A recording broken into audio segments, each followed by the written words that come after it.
জাতীয়তাবাদী দল, আজকের চালক দল,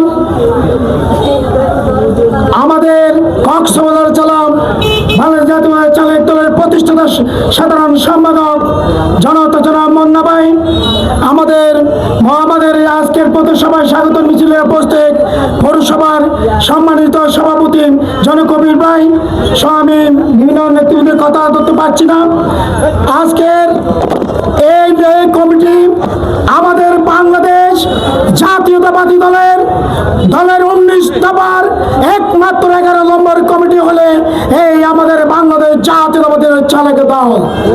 ভাই আমার বন্ধুরা, আপনারা জানেন আমরা যারা 16-17 বছর এই দলের জন্য আমরা অপেক্ষায় ছিলাম, আমার ভাই টান্ডাওয়ালা, আমার ভাই সিএনজিওয়ালা, তাদের একটা পার্কিংয়ের ব্যবস্থা আমরা করিবার সিদ্ধান্ত নিতে পারবো ইনশাআল্লাহ। আমি টান্ডাওয়ালাদেরকে বলছি, আমি সিএনজিওয়ালাদেরকে বলছি, আপনারা যেখানে আছেন আপনাদের পার্গয় সেখানে থাকবেন। আপনাদের জন্য যদি আমি টিএনের সাথে কথা বলেন, এসিলের সাথে কথা বলেন, আমার প্রিয় নেতা সাধারণ চৌধুরীর সাথে যদি আমি কথায় বলেন, তারপরেও আপনাদের স্থান আপনারা ফুটপারের যেখানে টন্ডবরে রাখছেন, যেখানে আপনারা চিন্তা রাখছেন সেখানে আপনারা রাখবেন। আপনারা কোনোদের বই নাই, প্রয়োজনে ফুটপারের দোকান যেতে হবে, প্রয়োজন আমার চালক ভাইরা, এই টন্ডবলা ভাইরা নিয়ে স্টেশনে পার করতে 1 টাকাই মারবেন না। কোন এসিলিয়েন, কোন টিএনএল, কোন ডিএসএম, সেদিন আমি দেখবো বাংলাদেশ জাতীয়তাবাদী দল চালক দলের কমিটি থাকতেন, আপনারা নীলা স্টেশনে পার করতে 1 টাকাই যাবেন না। আমি চিনজিওয়ালার সভাপতিকে 20 আগস্টে করছি সেক্রেটারিকে, আগামী আপনাদের নির্বাচন, সেই নির্বাচন আমাদের, আপনারা যারা আওয়ামী লীগ নির্বাচনে যারা সভাপতি আছেন আপনারা এখান থেকে প্রতিষ্ঠা করে আপনারা চলে যান, আপনাদের দরকার নাই। কেন? আপনারা তোমার মোহাম্মদ আলী সাহেবের সন্তানদেরকে আপনারা প্রতি মাসে 50,000 টাকা কেন দিয়েছেন? সেই বিচার আপনাদেরকে আমি এসিলিয়ামের কাতারে নিয়ে যাবো।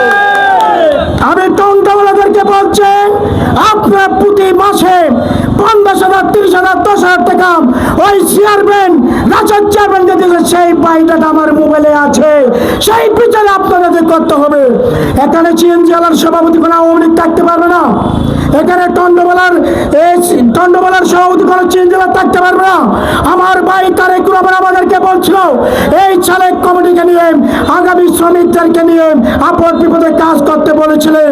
আপনাদেরকে কোনো চিএনজিওয়ালা টন্ডবলা আপনাদেরকে যদি প্রশাসন হয়রানি করে, আপনারা সঙ্গে সঙ্গে আমাদের কাছে যোগাযোগ করবেন, আবার আমরা প্রতিবাদ তীব্র করিয়ে তুলব, আপনাদেরকে সাথে নিয়ে যান।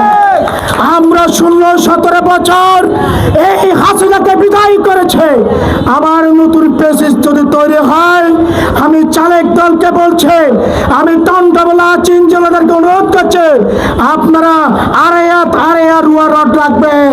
কেউ যদি আপনাদেরকে চাঁদা খুঁজে, কেউ যদি আপনাদেরকে অন্যায় করে, এটা আমার দলের নেতা কর্মী হোক, সেটা আওয়ামী লীগ, জামাত ইসলাম হোক, সেটা অঙ্গ সংগঠন হোক, সেটা আমাদের প্রভাবশালী হোক, তাদের হাত পা ভেঙে পুলিশের হাতে তুলে দেবেন আপনারা। প্রিয় ভাই আমার, বন্ধুরা আমার, আমরা 16-17 বছর যারা রাজপথে ছিলাম, এই হাসিনাকে বিদায় করছিলাম, আমি স্পষ্ট ভাষায় বলতে চাই, যারা আওয়ামী লীগ আপনারা গোপনে মিটিং করেন, আপনারা যদি আবার গোপনে যদি মিটিং করেন, আমাদের হাত কিন্তু চলবে। আপনাদের রাজপথে নিষিদ্ধ করে দিয়েছে আমাদের তারেক রহমানের। আপনারা এখন আমরা আপনাদেরকে সম্মান করে